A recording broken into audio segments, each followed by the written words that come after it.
সময় নষ্ট করার মতন আর সময় নাই, তাই না? তো আমরা চিন্তা করেছি পুরো ইংলিশের প্রস্তুতি তুমি কীভাবে একটা ক্লাসের মাধ্যমে নিতে পারো, এই জন্য কিছু ওয়ান শট ক্লাসের ব্যবস্থা করার। তো আজকে আমরা ইংলিশ ফার্স্ট পেপারের ক্ষেত্রে একটা হাফ ইয়ারলির জন্য ওয়ান শট ক্লাস করব। এই ক্লাসটার মাধ্যমে পুরো এক্সামের টাইমে তোমার কিভাবে লিখতে হবে, কিভাবে কোয়েশ্চেন আসবে, কোথা থেকে কোয়েশ্চেন আসতে পারে, সব কিছু সম্পর্কে একটা ক্লিয়ার আইডিয়া হয়ে যাবে। ওকে, তাহলে আমরা সময় না নষ্ট করে ক্লাসটা শুরু করি, চলো। ফার্স্টলি ইংলিশ ফার্স্ট পেপারের ক্ষেত্রে আমাদের দুইটা পার্ট থাকবে। পার্ট এতে থাকবে রিডিং অংশটা এবং পার্ট বিতে থাকবে হচ্ছে রাইটিং অংশটা। তো পার্ট এর ক্ষেত্রে দেখা যাচ্ছে যে আমাদের রিডিং অংশের মধ্যে আবার সিন প্যাসেজ থাকবে, আনসিন প্যাসেজ থেকে অ্যান্সার করতে হবে। তো প্রথমে আসে হচ্ছে সিন প্যাসেজটা। ওকে, সিন প্যাসেজ থেকে দেখো আমার কোয়েশ্চেন 1 আর 2 এই দুইটা কোয়েশ্চেনের অ্যান্সার করতে হবে। ফার্স্টলি কোয়েশ্চেন 1-এ কী থাকবে? এমসিকিউ, অ্যান্ড কোয়েশ্চেন 2-তে থাকবে হচ্ছে কোয়েশ্চেন অ্যান্সার। তো চলো, আপু তোমাদেরকে যতবারই ক্লাসে পড়িয়েছি তখনও সবসময় বলেছি যে আমরা প্যাসেজটা পড়ার আগে, আপুর কাছে তো এখন স্লাইডে আছে কিন্তু তোমাদের হাতে তো কোয়েশ্চেন থাকবে, কোয়েশ্চেনের উপরে প্যাসেজ থাকবে, তারপরে এমসিকিউ থাকবে, তারপরে ব্রড কোয়েশ্চেনটা থাকবে, তাই তো, বা শর্ট কোয়েশ্চেনটা থাকবে। এখন তুমি কি করবা? প্যাসেজটা পড়ার আগে একবার এমসিকিউগুলো পড়ে ফেলবা, একবার কোয়েশ্চেনগুলো পড়ে ফেলবা। রাইটিংয়ের যে কোয়েশ্চেনগুলো থাকবে সেই কোয়েশ্চেনগুলোও একবার করে পড়ে ফেলবা। এতে কি হবে, তুমি যখন এমসিকিউগুলো একবার কোয়েশ্চেন মাথায় পড়ে ফেলতেছো তখন তুমি প্যাসেজটা পড়লে ইজিলি সেগুলো ফাইন্ড আউট করতে পারবে অ্যান্সারগুলো। তো সময় তোমার কিছুটা হলেও সেভ হয়ে যাবে। ঠিক আছে, এখন আপুর কাছে যেহেতু কোয়েশ্চেনটা বারবার চেঞ্জ করা কষ্টকর, আপু আগে প্যাসেজ পড়ে তারপরে সলভ করবো, কিন্তু তুমি এক্সামের টাইমে আগে এমসিকিউর কোয়েশ্চেনগুলো পড়ে নিবা, তারপরে প্যাসেজটা পড়তে যাবা। ওকে, মনে থাকবে এটা? চলো শুরু করি তাহলে। People around the world are slowly changing their attitude towards medicine. তো কি হচ্ছে যে সারা বিশ্বে দেখা যায় যে মানুষজন মেডিসিন বা ওষুধ কীভাবে গ্রহণ করবে এই দিকটাতে তাদের অ্যাপ্রোচটা ধীরে ধীরে বদলে যাচ্ছে। More and more they are turning to natural cures. বেশিরভাগ ক্ষেত্রে মানুষ হচ্ছে এখন প্রাকৃতিক মেডিসিনের দিকে বা হার্বালি কীভাবে ঠিক করা যায় সেই দিকে হচ্ছে বেশি ঝুঁকছে, তাই না? Natural cures are made of natural things, most often herbs and plants. আচ্ছা, এই প্যাসেজটা কিন্তু আমরা যখন ক্লাসে পড়েছি তখন প্রত্যেকটা ওয়ার্ড, প্রত্যেকটা লাইনের ব্যাখ্যা বিস্তারিতভাবে পড়েছি, তাই না? তো আজকে আমাদের খুব বেশি ব্যাখ্যা দেওয়ার আসলে সুযোগ নাই, মোটামুটি আমরা একবারটা রিডিং দিব এবং প্যাসেজটা আই হোপ তোমাদের এতদিনে বোঝা হয়ে গেছে। প্যাসেজটা খুব বেশি কঠিন না, কিন্তু আসার সম্ভাবনা বেশ প্রবল। ওকে, এই যে কমন প্যাসেজগুলা, তো এই সিন প্যাসেজটা থেকে আমাদের দুইটা কোয়েশ্চেন অ্যান্সার করতে হবে, কোয়েশ্চেন 3 অ্যান্ড 4, তাই না? কোয়েশ্চেন 3-তে কি থাকবে? কোয়েশ্চেন 3-তে আছে আমাদের একটা ফিল ইন দ্য ব্ল্যাঙ্কস, আর কোয়েশ্চেন 4-এ আছে একটা সিনোনিম অ্যান্টোনিম। তো প্রথমত ফিল ইন দ্য ব্ল্যাঙ্কসটা কীরকম দেখো। ফিল ইন দ্য ব্ল্যাঙ্কসটা মোটামুটি এই প্যাসেজটাকে একটা সামারি টাইপ বলা যেতে পারে, বা এই প্যাসেজটাকে আরেকটা ভিন্ন ফরম্যাটে লেখা হচ্ছে, সেটাই তোমাকে মানে মূল কথাটা এই প্যাসেজেরই, বাট তোমাকে নতুন ওয়ার্ড অ্যাড করতে হবে। ওকে, তো good health is of great value, when we are healthy we are dash from any disease and anxiety. তাহলে কী হবে? উই আর ফ্রি ফ্রম দিতে পারি, we are free from any disease and anxiety. All the dash in our body also works properly. All the organs, আমরা প্যাসেজেই পড়েছিলাম না? We feel excellent both physically and mentally. A healthy person can dash others around him as well. Can help পড়েছিলাম, তাহলে can help others around him as well. It is important that we remain careful about dash to keep good health. তাহলে এটা হচ্ছে hygiene, we remain careful about hygiene. তাহলে good হেলথের জন্য আমাদের হাইজিনের ব্যাপারে কেয়ারফুল থাকাটা খুবই নেসেসারি।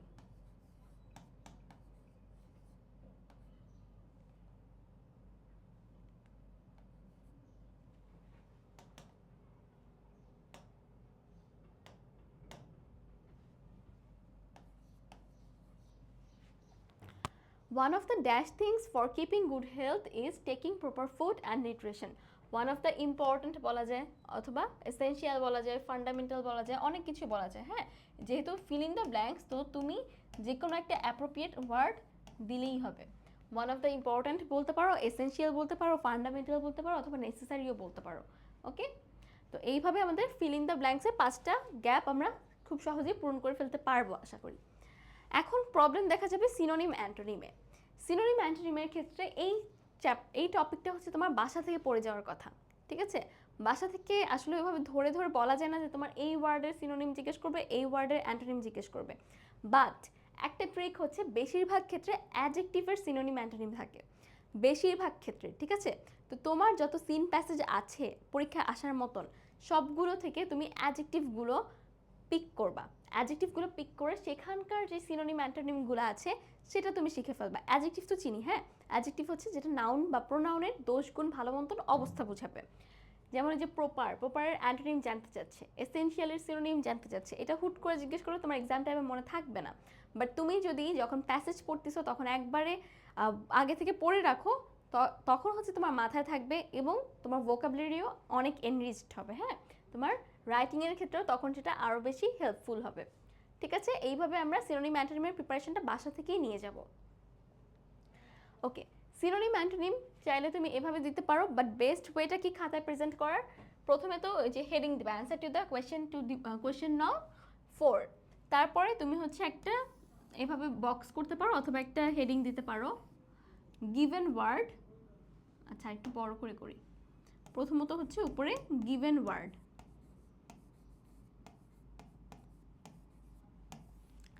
দেন এখানে হচ্ছে সিনোনিম,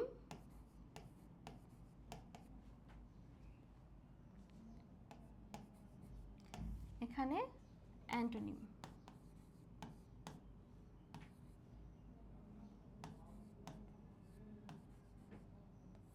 ওকে, এইবার তুমি কি করবা? মনে করো প্রথম গিভেন ওয়ার্ডটা হচ্ছে প্রপার, তাই না? এখানে 1 দিয়ে প্রপার লিখলা। এটার কি জানতে চাচ্ছে? অ্যান্টোনিম। সিনোনিম তাহলে দরকার নেই, এখানে ক্রস দিলা। তারপর অ্যান্টোনিমে তুমি তোমার অ্যান্সারটা লিখলা যে ইমপ্রপার, ইমপ্রপার, ঠিক আছে?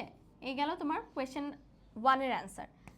1-এর পরে একটা দাগ দিলা, তারপরে আবার 2-এরটা এভাবে শুরু করলা, ঠিক আছে? এইভাবে যদি তুমি প্রেজেন্ট করতে পারো, টিচার পড়াটাও খুব সহজ হয়ে যাবে এবং তোমার খাতারও একটা ভালো ইমপ্রেশন আসবে। ওকে, আর উপরে তো answer to the question to the power, answer to the question নং 4 লিখবেই, ঠিক আছে? এইভাবে তুমি খাতায় সিনোনিম অ্যান্টোনিমটা দিতে পারো। Natural cures are made of natural things, most often herbs and plants. তো ন্যাচারাল মেডিসিনের মধ্যে বেশিরভাগ ক্ষেত্রে দেখা যায় হার্বস এবং প্ল্যান্টসের ইউজ বেশি করা হয়, তাই না? History says that natural or herbal remedies are nothing new.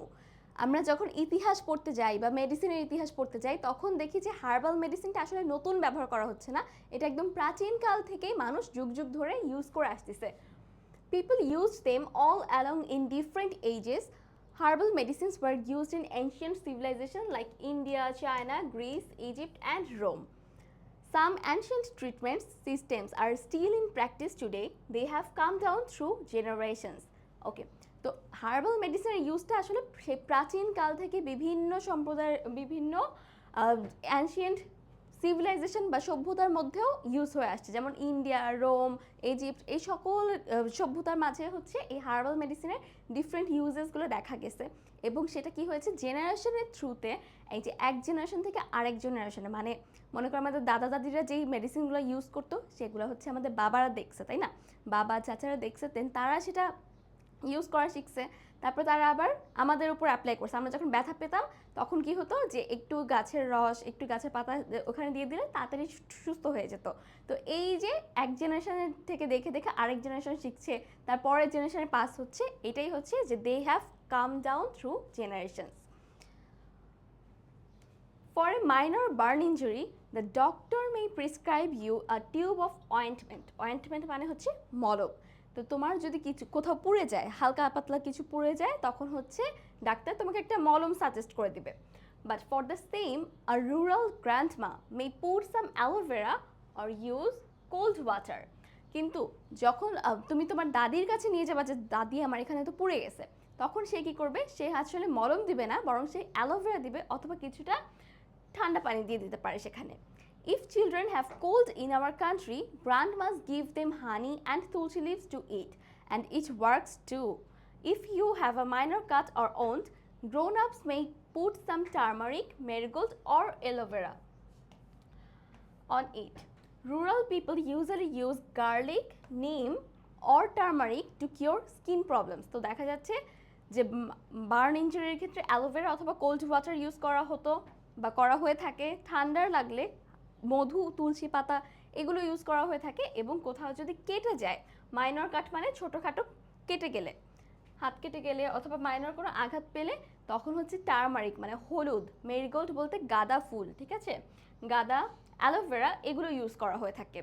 এছাড়া স্কিন প্রবলেমের কিওরের জন্য হচ্ছে টারমারিক, নিম অথবা মাঝে মাঝে গার্লিকও ইউজ করা হয়ে থাকে, ঠিক আছে। With experience they have seen that this remedies work. তো তারা হচ্ছে নিজেদের লাইফের এক্সপিরিয়েন্স থেকে দেখছে যে এই মেডিসিনগুলো এই ক্ষেত্রে ভালো কাজ করে। Moreover, they are easy to get, are cheap and most often are without any side effects. তো হার্বাল মেডিসিন ইউজ করার আরেকটা বড় সুবিধা হচ্ছে যে এগুলো খুব সহজেই আশেপাশেই পাওয়া যায় অথবা বেশিরভাগ ক্ষেত্রে বাসার মধ্যেই পাওয়া যায়। দেন সেকেন্ডলি, দে আর চিপ, মানে খুব বেশি টাকা পয়সা খরচ করতে হয় না যেহেতু আশেপাশেই থাকে। এবং লাস্টলি, এগুলোর মধ্যে কোনো সাইড ইফেক্টস নাই, ঠিক আছে, বা থাকলেও খুবই কম দেখা যায় সাইড ইফেক্টস।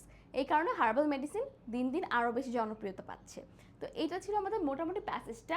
তো এই প্যাসেজটা পড়ার পর আমরা এমসিকিউগুলো সলভ করতে যাব। কিন্তু আপু আগেই বলেছি যে আগে এমসিকিউর 5টা কোয়েশ্চেন একবার তুমি রিডিং দিয়ে নিবা, তাহলে তোমার কি কি জানতে চাচ্ছে সেইগুলো মাথায় গেঁথে যাবে।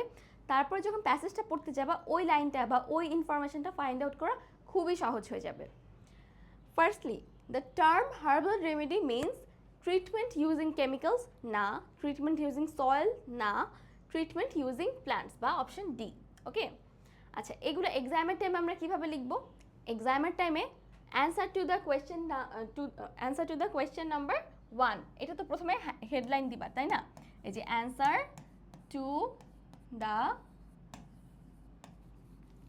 কোয়েশ্চেন নাম্বার 1, এভাবে ব্লু পেন দিয়ে সুন্দর করে লিখে নিচে আবার একটু আন্ডারলাইন করবা। তারপরে 1 2 3 দিয়ে তুমি হচ্ছে অ্যান্সারগুলো লিখে দিবা। সেই অ্যান্সার লেখার ক্ষেত্রে যেমন এখানে আমার অপশন কি ডি না, ডি ট্রিটমেন্ট ইউজিং প্ল্যান্টস, তো আমি 1-এর জায়গায় লিখবো যে ডি। হ্যাঁ, ছোট হাতের অপশন থাকলে ছোট হাতের, বড় হাতের থাকলে বড় হাতের, এখানে যেহেতু বড় হাতের আছে আমরা বড় হাতের দিচ্ছি। ডি দিয়ে এইটুকু ব্লু পেন দিয়ে তুমি লিখতে পারো অথবা ব্ল্যাক পেন দিয়েও লিখতে পারো, প্রবলেম নেই। তারপরে তুমি অ্যান্সারটা লিখবা, ট্রিটমেন্ট ইউজিং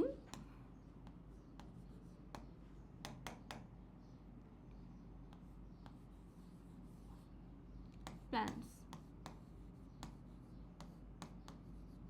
ঠিক আছে। এইভাবে তুমি কোয়েশ্চেন অ্যান্সারগুলো লিখবা 1 নাম্বার প্রশ্নের ক্ষেত্রে। তারপরটা হচ্ছে কি more and more they are turning to natural cures, এই যে তারা ধীরে ধীরে ন্যাচারাল কিওরসের দিকেই ঝুঁকছে। এটা কি হচ্ছে? Which of the following word is a synonym of the word cure? Cure মানে হচ্ছে চিকিৎসা বা সুস্থ হওয়া। তাহলে এখানে কোনটা হবে? রিলিফ। রিলিফ মানে হচ্ছে কোনো কিছু থেকে মুক্তি পাওয়া, কষ্ট থেকে মুক্তি পাওয়া, ঠিক আছে। তো কিওরের সিনোনিম বলা যায় relief. More and more they are turning to natural cures. Here turning is an কি হবে বলো তো? কোন পার্টস অফ স্পিচ? কোন parts of speech turning? Verb. কেন? এই যে দে আর টার্নিং মানে কি? তারা ধীরে ধীরে ঝুঁকছে, মানে কোনো কিছুর দিকে আগ্রহ হওয়া বা কোনো কিছু বেশি পছন্দ করা, সেটাই হচ্ছে টার্নিং টু, ঠিক আছে। এখানে টার্নিংটা আমার verb. What is herb? It is a type of herb. কি? হার্ব হচ্ছে এক ধরনের প্ল্যান্ট, ট্রি না কিন্তু। হ্যাঁ, ট্রি বলতে বোঝায় যেগুলো কাষ্ঠল গাছ, মানে কি যে কাণ্ডটা অনেক মোটা সোটা থাকবে, যেমন আম গাছ, কাঁঠাল গাছ, এগুলো কি অনেক বড় সড়ো হয় না, এগুলো হচ্ছে ট্রি। বাট যে লতা পাতাগুলো আছে সেগুলোও কিন্তু প্ল্যান্টের অংশ, ঠিক আছে। যত ধরনের লতা পাতা আছে বা ছোট গাছ আছে সেগুলো হচ্ছে প্ল্যান্টের অংশ। হার্ব বলতে তৃণকে বোঝায় বা ভেষজ উদ্ভিদকে বোঝায়, তো সেগুলো মোস্ট অফ দ্য কেসে দেখা যায় লতা পাতা টাইপেরই হয়, তাই আমরা বলতে পারি যে it is a type of plant. Okay, the history of herbal treatment relates to rural civilization. না, শুধু যে গ্রামে দেখা যেত তা না, অনেক শহরেও দেখা যেত। ওয়ান সিভিলাইজেশন নো, স্পেসিফিকও না, বরং মেনি সিভিলাইজেশন, অনেক সভ্যতার ক্ষেত্রে হার্বাল মেডিসিন ইউজ করা হতো, তাই না। আমরা প্যাসেজের মধ্যে বেশ কিছু নাম পড়ছি, Greece, Rome, India. They have come down through generations. Which of the following words has opposite meaning to come down? Come down মানে হচ্ছে যে এক প্রজন্ম থেকে আরেক প্রজন্মে আসা, তাহলে এটার উল্টোটা কি হবে? এটার উল্টোটা হচ্ছে ডিসঅ্যাপিয়ার হয়ে যাওয়া, বা মানে এক প্রজন্ম থেকে আর আরেক প্রজন্মে আসেনি, বরং সেটা কি ভ্যানিশ হয়ে গেছে, বা ওই প্রজন্মই শেষ হয়ে গিয়েছে, ঠিক আছে? ওই প্রজন্মতেই এইটার ইউজটা শেষ হয়ে গিয়েছে। ডিসঅ্যাপিয়ার মানে হচ্ছে বিলীন হয়ে যাওয়া বা ভ্যানিশ হয়ে যাওয়া, যেটা এখন আর এক্সিস্ট করে না। Okay, people understand that natural cures have benefits, যে এটার বেশ কিছু সুবিধা আছে। এটা গেল আমার 1 নাম্বার কোয়েশ্চেন, কিভাবে অ্যান্সার করব। আর অপশনগুলা পড়লে অথবা কোয়েশ্চেন পড়লে সেই প্যাসেজ থেকে তোমরাই অ্যান্সার বের করতে পারবা। এটা নিয়ে আই হোপ খুব বেশি প্রবলেম তোমাদের হবে না, যেহেতু এমসিকিউ কোয়েশ্চেন। সেকেন্ডলি আসে হচ্ছে read the above text again and answer the following questions. এইখানে হচ্ছে অনেক সময় মার্কস কমে যায়। কেন? কারণ এখানে কোয়েশ্চেনটাকে এক্সপ্লেইন করতে হয়, কোয়েশ্চেনের অ্যান্সার সুন্দর করে লিখতে হয়। 2 মার্কসের কোয়েশ্চেন চেষ্টা করবো 2টা সেন্টেন্সের মধ্যে দেওয়ার। এখন কোনো কারণে যদি তোমার প্যাসেজে একটাই লাইন থাকে বা ওই রিলেটেড আর কিছু তুমি বলতে পারতেছো না, লিখতে পারতেছো না, তখন ফাইন, একটা লাইনেই তুমি তোমার অ্যান্সারটা সুন্দর করে সাজিয়ে দিবা, ঠিক আছে? এই ক্ষেত্রে একটা জিনিস মাথায় রাখতে হবে যে কোনো স্পেলিং মিস্টেক করা যাবে না। রাইটিংয়ের ক্ষেত্রে স্পেলিং মিস্টেক মানেই হচ্ছে সেখানে নাম্বার অনেক কমে যাবে। ওকে, স্পেলিং মিস্টেক করা যাবে না কোনো, এবং কোনো গ্রামার মিস্টেকও করা যাবে না। এই 2টা দিক একটু ভালোভাবে খেয়াল করে তখন তুমি প্যাসেজ পড়ে এই কোয়েশ্চেন পড়ে নিজেরা অ্যান্সারটা লিখতে পারবা। এই যে প্রথম অ্যান্সারটা দেখো, যে they have come down through generations, এটাকে এক্সপ্লেন করতে বলছে।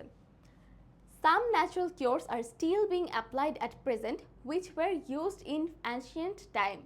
These treatment systems are very effective and so they have been passed down by people generation after generation. আপু যে তোমাদেরকে প্যাসেজ পড়ানোর সময় বলেছিলাম যে এই যে এক জেনারেশন থেকে দেখে দেখে শিখে ওইটা কিভাবে কাজ করে, কোন কোন রোগের ক্ষেত্রে কোন মেডিসিনটা কাজ করতেছে, সেগুলো শেখার মাধ্যমে পরবর্তী জেনারেশনের কাছে সেটা যাচ্ছে। এটাই হচ্ছে গোয়িং থ্রু জেনারেশনস বা কাম ডাউন থ্রু জেনারেশনস, তাই না?